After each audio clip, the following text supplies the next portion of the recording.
House ஒய்ஃப்னா அவங்களுக்கு எந்த ஒர்க்கும் இல்லையே, வீட்டில் ஸ்ட்ரெஸ் ஃப்ரீயான ஒர்க் தானேன்னு சொல்கிறாங்க. பட் அந்த ஒரே ஒர்க் அவங்க டெய்லி ரொட்டீனாக பண்ணும்போது எந்த அளவுக்கு அவங்களுக்கு அந்த ஒரு மைண்ட் செட் இருக்கும் மேம்? முதல்ல ஹவுஸ் ஒய்ஃப் அப்படின்னாலே அவங்களுக்கு ஒரு பிக் சல்யூட் கொடுக்கணும். ஏன்னா ஹவுஸை பார்த்துக்கிறது இஸ் ஈக்குவல் டு ஒர்க்கு இல்லைங்களா? அங்கே வந்து எல்லாமே இருக்கும்.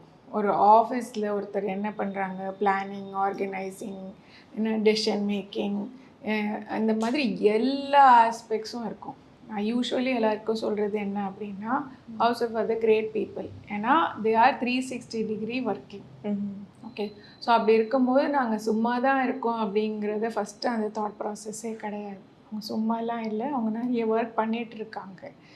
ஸோ அவங்க மைண்ட் செட் வந்து டெஃபினெட்லி விமன் வந்து ரொம்ப வல்னரபிள். நம்ம வந்து always we look for appreciation from others, outside validation வேணும் அப்படிங்கிற போது. ஸோ அப்போ அவங்கள யாருன்னா நீ சும்மா தானே இருக்க அப்படின்னு சொல்லிட்டா அவங்க வந்து மனசு கண்டிப்பாக கஷ்டப்படுவாங்க. ஸோ இப்போ ஹவுஸ் ஒய்ஃபோட மென்டாலிட்டி என்ன மாதிரி இப்போ டெவலப் ஆகுதுன்னா, நான் எதுவுமே பண்ணலை, ஐ ஆம் waste, I am not doing any thing, எல்லாரும் எல்லா விஷயமும் பண்ணுறாங்க, நான் எதுவுமே பண்ணலைன்ற மாதிரி அவங்களுக்கு ஒரு தாழ்வு மனப்பான்மை வந்து உண்டாகுது. ஸோ அதை முதல்ல கட் பண்ணணும் ஹவுஸ் ஒய்ஃப்ஸ். சரிங்களா? ஸோ இந்த ஆஸ்பெக்ட்ஸ் தான் மெயின்லி ஹவுஸ் ஒய்ஃப்ஸ் கிட்ட டெவலப் ஆகுது. அதை தாண்டி அப்படின்னு பார்த்தீங்கன்னா இன்னொரு நெகட்டிவ் சைடு, ஹவுஸ் ஒய்ஃப்ஸ் வந்து எனக்கு தான் எதுவுமே இல்லையே, நான் என்ன பண்ண போகிறேன் அப்படிங்கிற மாதிரி அவங்களோட செல்ஃப் அவங்க வந்து கவனிக்காமல் விட்டுருவாங்க. இப்போ ஹவுஸ் ஒய்ஃப்ஸுக்கு ஈக்குவல் பாசிட்டிவ்ஸும் இருக்குது. அதாவது உங்களுக்கான நிறையா ஸ்பேஸ் அண்ட் டைம் இருக்குது. ஏன்னா இன்றைக்கி வந்து நிறைய மிஷின்ஸ், கேட்ஜெட்ஸ், முன்னனா மாவாட்டணும், இன்றைக்கி வந்து மிக்ஸி இருக்குது, கிரைண்டர் இருக்குங்கிற போது உங்களுக்கு நிறைய டைம் இருக்குது. ஸோ அப்போ நீங்கள் செல்ஃப் டெவலப்மெண்ட்டுக்கு நீங்கள் நிறைய ஃபோக்கஸ் பண்ணலாம். ரெண்டாவது விஷயம், இன்றைக்கி ரிசர்ச் என்ன சொல்லுதுன்னா, விமனுக்கு தான் வந்து எக்ஸசிவாக ரெஸ்ட் தேவை. ஸ்லீப் ஆஸ்பெக்ட்ஸே வந்து பார்த்திங்கன்னா விமனுக்கு தான் ஜாஸ்தி தேவை. பட் இங்கே வந்து அப்படியே ரிவர்ஸாக நடக்கும். ஒரு விமன் தான் முன்னாடி எழுந்துப்பாங்க மென்னை விட. அப்போ பிரெயின் ஆஸ்பெக்ட்ஸ்லேயும் வந்து அவங்களுக்கு எஃபெக்ட் ஆகுது. ஹார்மோனல் ஆஸ்பெக்ட்ஸ்லேயும் வந்து டிஸ்ரெகுலேஷன்ஸ் வருது. அப்போது ஹவுஸ் ஒய்ஃப் அப்படின்றவங்க வந்து இது எல்லாமே அவங்க ஈஸியாக அழகாக டேக் கேர் பண்ணிக்கலாம். ஸோ அதை அவங்க பண்ணாங்கன்னா அவங்களோட போத் மைண்ட் அண்ட் பாடி வந்து பாசிட்டிவாக டெவலப் ஆகும். எஸ் மேம், கண்டிப்பாக.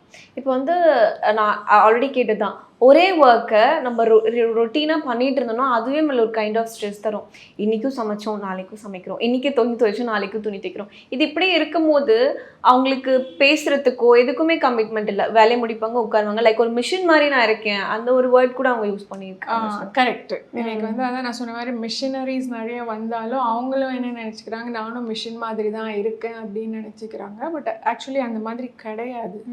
மொனாட்டனி வந்து டெஃபினெட்லி ஒரு போர்டம் செட் பண்ணணும். டெய்லி நான் ஒரே வேலையை பண்ணணும், காலையில் எழுந்தால் என்ன சமைக்கணும்னு யோசிக்கிறதுலேருந்து எண்ட் ஆஃப் த டே என்னென்ன ஒர்க் பெண்டிங் இருக்கிற வரைக்கும் வந்து அவங்க யோசிக்க வேண்டிய ஒரு சூழ்நிலை இருக்குது.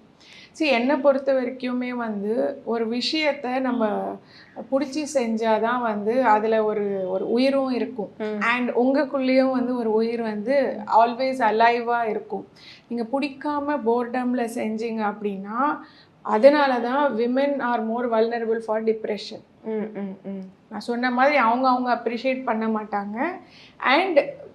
அண்ட் விமனுக்கு வந்து இன்னொரு கெப்பாசிட்டி என்ன இருக்குது, பாசிட்டிவ் கெப்பாசிட்டினா மல்டி டாஸ்க் பண்ணக்கூடிய கெப்பாசிட்டிஸ் இருக்குது. இன்றைக்கி ஒரு மென்னால் மல்டி டாஸ்க் பண்ண முடியாது. ஏன் அப்படின்னா பிரெயின் வைஸ் கூட நான் சொல்கிறேன், scientifically I am saying men can do one work at a time.